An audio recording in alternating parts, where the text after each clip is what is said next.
जी नाजरीन, आज हम मौजूद हैं थाना सदर की हदूद चक 15 शुमाली में। यहाँ पे एक 22 साल नौजवान का कत्ल कर दिया गया।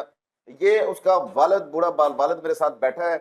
इसमें हम बात करेंगे यहाँ की सदर पुलिस के बारे में कि सदर पुलिस का जो रवैया था इनके साथ वो कैसा था।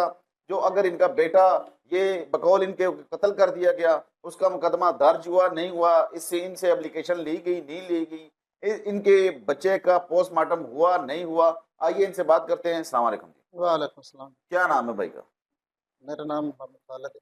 आपका जो बेटा था उसका क्या नाम था? उस मोहम्मद काशिफ। वो शादीशुदा था, कुंवारा था? जी शादीशुदा।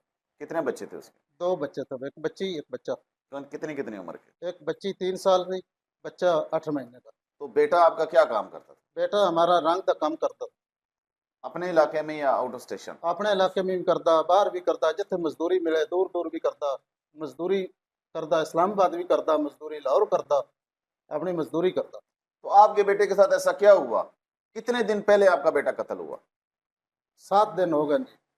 हाँ जी। 7 दिन आपका पहले बेटा कत्ल हुआ, किसके घर में हुआ? वो जी, वो साडे साडे घर तो 4 घर छड़ के अगे घर है, उससे साडे हमसाए, उस गली में, उस महल्ले में। तो वो आपके बरादरी के लोग हैं या बरादरी से हट नहीं के? नहीं, अब बिलादरी के लोग नहीं है। तो वहां पे आपका बेटा क्या करने गया था? वो बात वो इस तरह गया था, गया नहीं ना, गया है नहीं, वो ले आपको ले ये भी गया। नहीं पता कि आपके बेटे को अगवा करके लेके कत्ल किया गया वहां पे, या उसको उठा के लेके गए वो, या आपका बेटा खुद गया? आपको इसके बारे में कुछ मालूमात नहीं है। बकौल आपके आपके बेटे को तशद्दुद करके बेदर्दी के साथ कत्ल किया गया। अच्छा, जहाँ पे आपके बेटे को बकौल आपके तशद्दुद करके बेदर्दी के साथ कत्ल किया गया, वो आपके ना तो बरादरी के हैं, आपसे आपके घर से बिल्कुल ठीक चौथा घर है वो। पुलिस का जो रवैया था थाना सदर का, जो उसका आपके मुकदमे का तफ्तीशी है, उसका नाम क्या है? अशरफ। अशरफ साहब ने आके आपके साथ क्या तामन किया, ये इसके बारे में थोड़ा सा बताइएगा। अशरफ कोई तामद नहीं किया। इतने लाश जिथे साड़ी पई कत्ल की कर दिया, उते तो की आता है उसे लाश ताड़ी वेख के तानू की आता है? उस कुछ भी नहीं आख्या। उस जो कुछ उस मैं गया जिस वक्त पहचान की थी लाश साड़ी, उन्हें जो अपना आप लिखा, उन्हें आख्या जी इसनों करंट लगा। मैं इतना कि मैं क्या करंट लगा तो करंट मैं साबित कर दो। ਤੁਸੀਂ ਇੱਥੇ ਰੋਲਾ ਪਾਉਂਦੇ ਰਹੇ ਕਿ ਮੇਰੇ ਪੁੱਤਰ ਨੂੰ ਕਰੰਟ ਨਹੀਂ ਲੱਗਾ, ਨਹੀਂ ਲੱਗਾ। ਮੇਰੇ ਪੁੱਤਰ ਨੂੰ ਕਿਸੇ ਮਾਰਿਆ, ਪੁਲਿਸ ਤੁਹਾਡੀ ਗੱਲ ਨਹੀਂ ਸੁਣੀ। नहीं सुनी। ਤੇ ਜਿਨ੍ਹਾਂ ਦੇ ਘਰੋਂ ਤੁਹਾਡੇ ਬੱਚੇ ਦੀ ਲਾਸ਼ ਬਰਾਮਦ ਹੋਈ ਉਹਨਾਂ ਦਾ ਕੀ ਕਹਿਣਾ ਸੀ? कुछ भी नहीं, उन्हें तो साडा कुछ नहीं। ਅਸੀਂ ਮਤਲਬ ਉਹ ਪੁਲਿਸ ਦੇ ਨਾਲ ਮਿਲ ਗਏ ਨੇ? ਮਿਲ ਗਏ, ਪੁਲਿਸ ਨਾਲ ਮਿਲ ਗਏ। ਉਹਨਾਂ ਦੇ ਘਰ ਹੋਇਆ ਜਿੱਥੇ ਸਾਡੀ ਲਾਸ਼ ਪਈ, ਉਹ ਪੁਲਿਸ ਨਾਲ ਰਲ ਗਏ। ਉਹਨਾਂ ਨਾਲ ਡਾਢੇ ਲੋਕਾਂ, ਉਹਨਾਂ ਦੇ ਕਹਿਣੇ ਨਾਲ ਉਹਨਾਂ ਜੋ ਕੋਈ ਕਰ ਦਿੱਤਾ, ਕਤਲ ਕਰ ਦਿੱਤਾ। ਤੇ ਤੁਸੀਂ ਜਿਹੜੇ ਤੁਸੀਂ ਥਾਣੇ ਅਜੇ ਤੱਕ ਨਹੀਂ ਗਏ ਹੋ, ਤੁਸੀਂ ਤੁਹਾਨੂੰ ਇਹ ਯਕੀਨ ਸੀ ਕਿ ਜਿਹੜੀ ਪੰਜਾਬ ਪੁਲਿਸ ਹੈ, ਜਿਹੜੀ ਸਦਰ ਥਾਣੇ ਦੀ ਪੁਲਿਸ ਹੈ, ਤੁਹਾਡੇ ਨਾਲ ਇਨਸਾਫ ਕਰੇਗੀ? ਜਿਹੜੀ ਤੁਹਾਡੇ ਕੋਲੋਂ ਸਬ ਇੰਸਪੈਕਟਰ ਅਸ਼ਰਫ ਹੈ, ਜਿਹੜਾ ਤਫਤੀਸ਼ੀ ਹੈ, ਜਿਹੜਾ ਉਹ ਤੁਹਾਡੇ ਕੋਲ ਇੱਕ ਦਰਖਾਸਤ ਦੇ ਉੱਤੇ ਅੰਗੂਠਾ ਲਵਾਇਆ, ਕੀ ਆਖ ਕੇ ਲਗਵਾਇਆ? उसने अंगूठा उस आख्या, उस बुलाया। मैं पर खड़ा बैठा रो रहा था। उसने क्या उसने बुला लिया। दूसरा मुंडा गया, मैं बुलाया ना, वो मैं क्या दसो सर क्या बात है। वो उसके जने ए लाश जने अंगूठा ला। मैं क्या अंगूठा किस दा लाना, मैं अगे ना मैं पास मॉडल लाश लैकर कुछ भी नहीं, मैं तो साइन कराया ना अंगूठा लगाना कोई नहीं किया। ए मैं के क्यों लाना। उस आख्या जने ए लाश वसूली दा अंगूठा लगाना। ਤੁਸੀਂ ਅੰਗੂਠਾ ਲਾ ਕੇ ਤੁਹਾਡੇ ਉਹਨਾਂ ਹਵਾਲੇ ਲਾਸ਼ ਕਰ ਦਿੱਤੀ। जी ਤੁਹਾਡੇ ਬੱਚੇ ਦਾ ਪੋਸਟਮਾਰਟਮ ਹੋਇਆ ਨਹੀਂ ਹੋਇਆ ਤੁਹਾਨੂੰ ਪਤਾ ਹੈ ਕਿ ਨਹੀਂ? नहीं पता। पोस्टमार्टम उन्हें सन जिस तरह कर दिता, सन उन्हें घंटे। ਥਾਣਾ ਸਦਰ ਦਾ ਜਿਹੜਾ ਐਸਐਚਓ ਉਹਦਾ ਤੁਹਾਡੇ ਤੇ ਦਬਾਅ ਤਾਂ ਨਹੀਂ ਸੀ ਉਸ ਟਾਈਮ? नहीं दबाओ साढ़े ते कोई नहीं दबाओ वजे। देखो ना, दबाओ का मतलब ये होंदा बस साढ़े कोई शायद मत्थे लगे, साढ़े मत्थे। ਤੁਹਾਨੂੰ ਨਾ ਬੇਇੱਜ਼ਤ ਤਾਂ ਨਹੀਂ ਕੀਤਾ ਥਾਣੇ ਦੇ ਵਿੱਚ? ਤੁਹਾਨੂੰ ਜ਼ਲੀਲ ਤਾਂ ਨਹੀਂ ਕੀਤਾ? ਤੁਹਾਨੂੰ ਕੁਝ ਸਖਤ ਗੱਲਾਂ ਤਾਂ ਨਹੀਂ ਆਖੀਆਂ? सख्त गल्लां वेख के उन्होंने रवैया वेख के आप अगे डरे हुए, आप डर गए।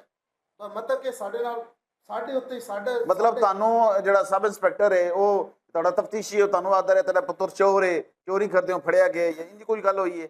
जी देखो ना, चोर जो है फड़िया गया, चोर तो ये तो नहीं ने चोर को कत्ल कर दिया। ਅੱਛਾ, ਤੁਸੀਂ ਕੀ ਸਮਝਦੇ ਹੋ ਜਿਹੜੀਆਂ ਐਫਆਈਆਰਾਂ ਦੇ ਵਿੱਚ ਤੁਹਾਡਾ ਪੁੱਤਰ ਹੈਗਾ, ਠੀਕ ਹੈ, ਉਹਨਾਂ ਐਫਆਈਆਰਾਂ ਵਿੱਚ ਨਾਮਜ਼ਦ ਤੋਂ ਨਹੀਂ ਹੈ, ਠੀਕ ਹੈ, ਉਹਦੇ ਨਾਮਾਲੂਮ ਦੇ ਵਿੱਚ ਇਹ ਪੁਲਿਸ ਪਾਇਆ ਉਸਨੂੰ। ਜਿਹੜਾ ਤੁਹਾਡੇ ਪੁੱਤਰ ਤੇ ਹਵਾਈ ਫਾਇਰਿੰਗ ਦਾ ਪਰਚਾ ਹੋਇਆ ਸੀ 324 ਦਾ, ਉਹ ਕਿੰਨਾ ਅਰਸਾ ਪਹਿਲੇ ਹੋਇਆ ਹੈ? वो तकरीबन 4 ਸਾਲ ਤਾਂ ਹੋ ਹੀ ਗਏ ਨੂੰ ਜਿਹੜਾ ਉਹ ਪਹਿੜ ਹੋਇਆ। ਉਹ 4 ਸਾਲ ਪਹਿਲੇ ਜਿਹੜਾ ਮੁਕੱਦਮਾ ਦਰਜ ਹੋਇਆ ਸੀ 324 ਦਾ, ਉਹ ਤੁਹਾਡੇ ਜਿਹੜੇ ਮੁਖਾਲਫੀਨ ਨੇ, ਤੁਹਾਡੀ ਬਰਾਦਰੀ ਦੇ ਜਿਹੜੇ 2 ਬੰਦੇ ਕਤਲ ਹੋਏ ਨੇ ਜਿਹੜੇ ਜੇਲ੍ਹ ਵਿੱਚ ਨੇ, ਉਹਨਾਂ ਦਾ ਕੋਈ ਰਿਲੇਟਿਵ ਮਾਮਲਾ ਸੀ, ਉੱਥੇ ਪਰਚਾ ਹੋਇਆ ਸੀ ਤੁਹਾਡਾ? ਉਹਨਾਂ ਦੇ ਮਾਮਲਾਤ ਜੀ ਦੇਖੋ ਨਾ ਜੀ, ਉਹਨਾਂ ਦੇ ਮਾਮਲਾਤ ਵਿੱਚ ਜਿਹੜੇ ਉਹਨਾਂ ਦੇ ਰਿਸ਼ਤੇਦਾਰ ਹਨ ਜਿਹੜੇ ਉਹ ਉਹਨਾਂ ਦੇ ਨਾਲ ਉਹ ਸਾਡੇ ਕਤਲ ਕਰਨ ਉਸ ਪਰਚੇ ਤੋਂ ਬਾਅਦ 324 ਵਾਲੇ ਪਰਚੇ ਤੋਂ ਬਾਅਦ ਤੁਹਾਡਾ ਪੁੱਤਰ ਨਾਮਾਲੂਮ ਚੋਰੀਆਂ ਦੇ ਵਿੱਚ ਪੁਲਿਸ ਚੁੱਕਦੀ ਰਹੀ ਹੈ ਜੀ, ਚੁੱਕਦੀ ਰਹੀ, ਥੋੜਾ ਥੋੜਾ ਕਰਦੇ ਚੁੱਕਦੀ ਰਹੀ। ਇਹਨਾਂ ਨੇ ਇਸ ਟਾਪਕ ਤੇ ਪੜਾਈਏ, ਚੋਰੀਆਂ ਦੇ लिहाज पढ़ाइए, ਇਹਨਾਂ ਦੇ रिकॉर्डर बना दे। जी नाजरीन, इसके बाद हम गए मुकदमे के जो तफ्तीशी थे अशरफ साहब, सब इंस्पेक्टर साहब, उनसे हमने जाके नहायत ही अदब के साथ सवाल किया, जनाब कि आप इस मुकदमे के तफ्तीशी हैं, आपके पास इस मुकदमे की जो मौजूदा सूरत हाल है वो क्या है? उनका जवाब मासूम तरीके से ये था कि जनाब ये ऑलरेडी चोर था और इसने जाके मोटर चोरी करने की कोशिश की और इसको करंट लगा और मर गया। उन्होंने फ़ौरन उसका फैसला कर दिया, फ़ौरन ओके कर दिया, ना तफ्तीश की ना कुछ किया। मैंने उनसे ये सवाल किया, मैंने कहा जनाब ये 15 की कॉल आई थी आपको, किसकी आई थी? उन्होंने कहा जी मुझे 15 की कॉल का पता ही नहीं, मुझे तो इतला हुई। इतला किसने की वो भी नहीं पता। मुकदमे के तफ्तीशी हैं अशरफ साहब, आपको इतना ही नहीं पता कि आपको कॉल किसने की, आपको ये नहीं पता। कहते हैं जी मुझे बस इतला हुई। उसके बाद उन्होंने कहा जी, मैंने कहा जनाब आपने जो मौके पे जो मुलजमान थे जिनके घर से लाश बरामद हुई बच्चे की, आपने उनको गिरफ्तार किया, उनके बयान क्या थे? उन्होंने कहा मैंने बयान लिए ही नहीं, उनको ऐसे ही छोड़ दिया। मैंने कहा जनाब, कहते हैं जी ये जो पोस्टमार्टम रिपोर्ट आएगी उसके बाद हम देखेंगे मुकदमा दर्ज करना चाहिए कि नहीं करना चाहिए। अब ये कैसा कानून है पाकिस्तान का जहाँ पे 8 दिन हो गए, बच्चे की डेथ हो गई, उसको दफन भी कर दिया गया।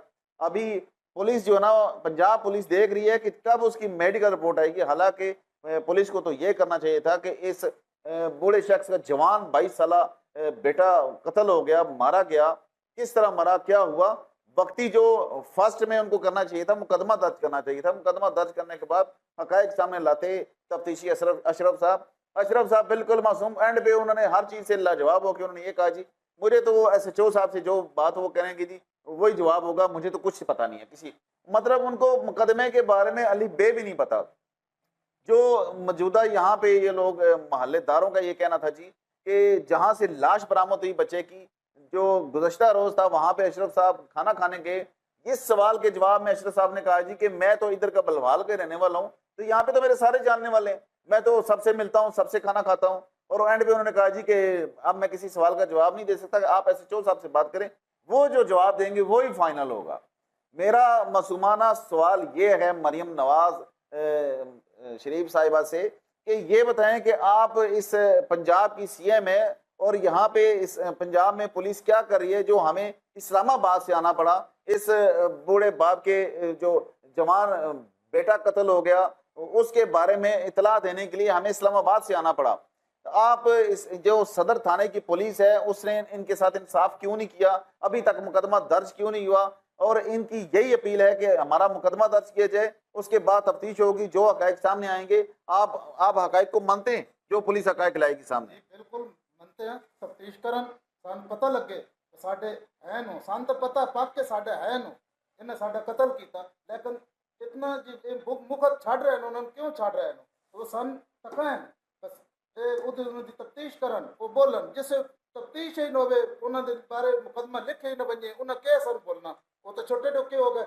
IG पंजाब साहब, बस इतना ही मैं कहना चाहूँगा कि इसका बूढ़े बाप का जवान बेटा कत्ल हो गया और इसकी ज़बानी आप सुन रहे हैं कि ये पंजाब पुलिस जो है ना तफ्तीश तो करे, मेरे बेटे के साथ क्या हुआ वो बात की बात है, पता तो चलेगा, बाद में पता चलेगा, लेकिन तफ्तीश तो करे, मुकदमा तो दर्ज करे। इंशाल्लाह नेक्स्ट एपिसोड के साथ आप मिलेंगे आमिर चौधरी के साथ। अल्लाह हाफिज़।